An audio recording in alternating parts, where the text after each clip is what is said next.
Hello everyone, welcome to my YouTube channel. देखिए, आज का हमारा टॉपिक है पैथोजेनेसिस एंड पैथोलॉजी, रोग जनन एवं रोग विज्ञान। तो हम फर्स्ट देखते हैं इसका रोग जनन, पैथोजेनेसिस। ट्रिपैनोसोमा गैम्बियंस का संक्रमण एक ऐसी मक्खी से होता है, ऐसी सेड्सी मक्खी से होता है जिसका नाम है ग्लोसिना पल्पेलिस के काटने से होता है।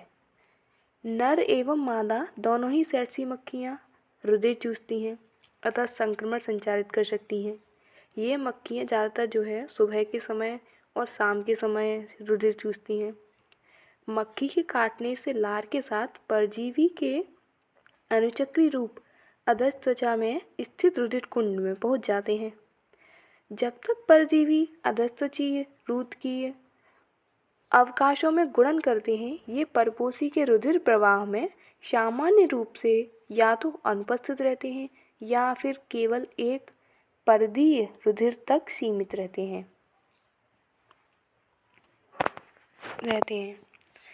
परजीवी के लंबे पतले रूपों के केंद्रीय तंत्रिका तंत्र में पहुंच जाने पर ग्लियल सेल्स की संख्या में तीव्र वृद्धि हो जाती है तथा प्रमस्तिष्क परिसंवहनी अवकाशों में एक केंद्र की कोशिकाओं के बंद अथवा कफ बन जाते हैं। हालांकि मस्तिष्क में इस प्रकार का अंतःस्पंदन कम मात्रा में होता है।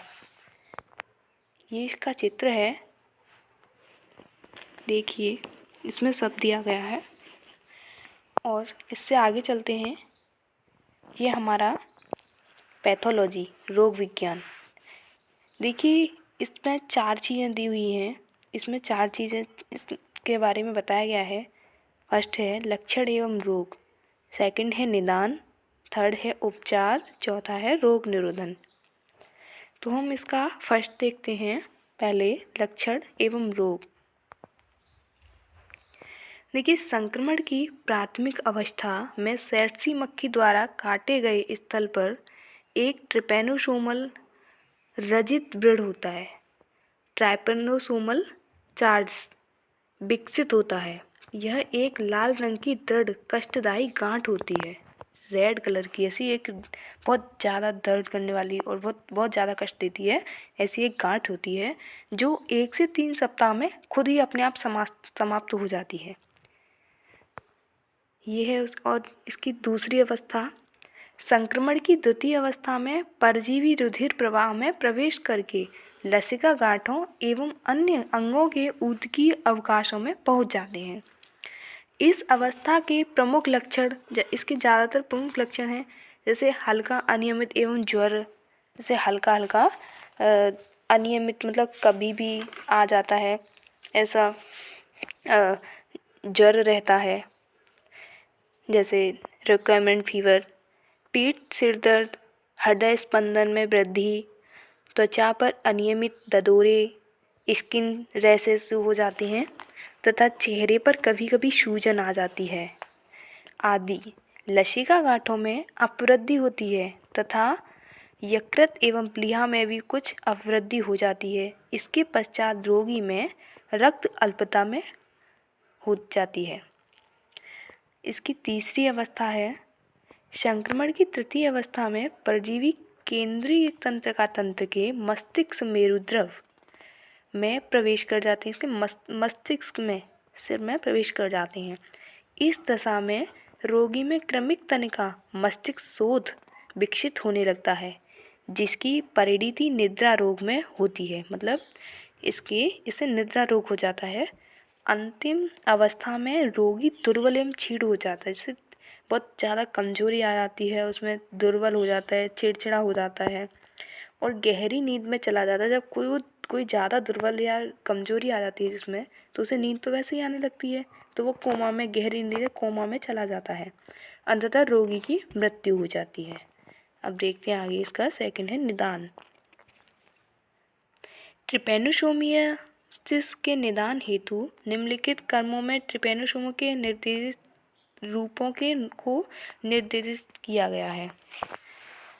देखो जो निर्दिष्ट किया गया है,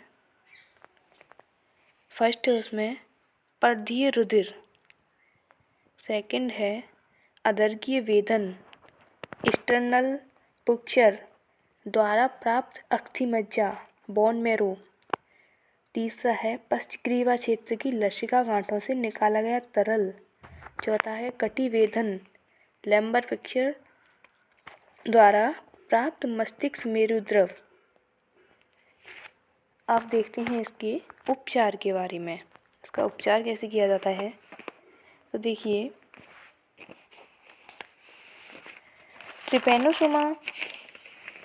ट्रिपैनोसोमा के संक्रमण की प्रारंभिक अवस्था के उपचार हेतु अनेक औषधियाँ, जैसे बहुत सारी औषधियाँ उपलब्ध होती हैं, जैसे शोरामिन है, पेंटामिडिन है, बायर 205 आदि। बट इतनी ये होती हैं लेकिन औषधियाँ रुधिर मस्तिष्क अवरोध को पार नहीं कर पाती हैं। ये जैसे ये होता है जो ब्लड ब्रेन बैरियर होता है जो उसे पार नहीं कर पाती हैं। अतः एक बार परजीवी के केंद्रीय तंत्र में प्रवेश कर जाने के उपरांत इन औषधियों का महत्व समाप्त हो जाता है।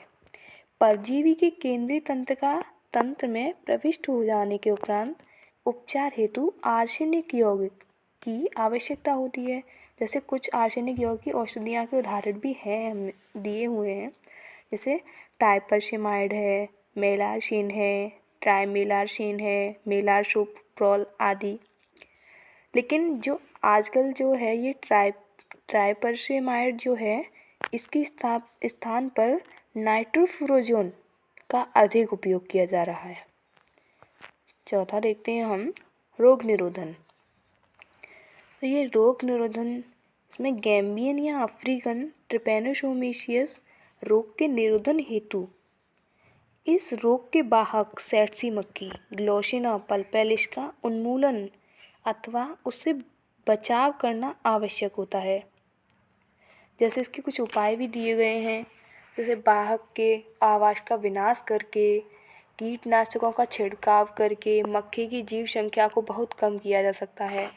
मक्खी प्रभावित क्षेत्रों में कीट विशेषकों एवं कीट रोधी कपड़ों फ्लाई प्रूफ क्लॉथिंग का प्रयोग करके आक्रमण से बचा जा सकता है। इन क्षेत्रों में रहने वालों को ज़्यादातर, जैसे इन क्षेत्रों में जो लोग रहते हैं उन्हें सफ़ेद कपड़े पहनने चाहिए। उससे हम बचाव के लिए सफ़ेद कपड़े पहनने चाहिए। और अन्य आखेट वाइल्ड गेम का विनाशन करके भी रोग को प्रसार कुछ सीमा तक ही कम किया जा सकता है।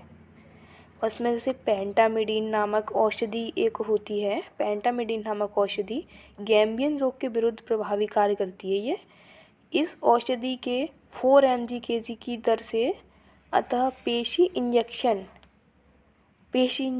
होता है ना, एक इंजेक्शन, वो लेने पर कम से कम 6 महीने तक रोग निरोधन प्रभाव बना रहता है, इससे रोग कम होता है। देखिए इसी चित्र दिया है इसका, इसमें सारी अवस्थाएं, हर चीज़ इसमें दी गई है, आप इसमें अच्छे से ठीक से देख सकते हैं। तो आज का हमारा टॉपिक ख़त्म और हमारा चैप्टर भी ख़त्म। हमारी वीडियो अच्छी लगी हो आपको तो लाइक शेयर एंड चैनल में न्यू है तो सब्सक्राइब करें। धन्यवाद।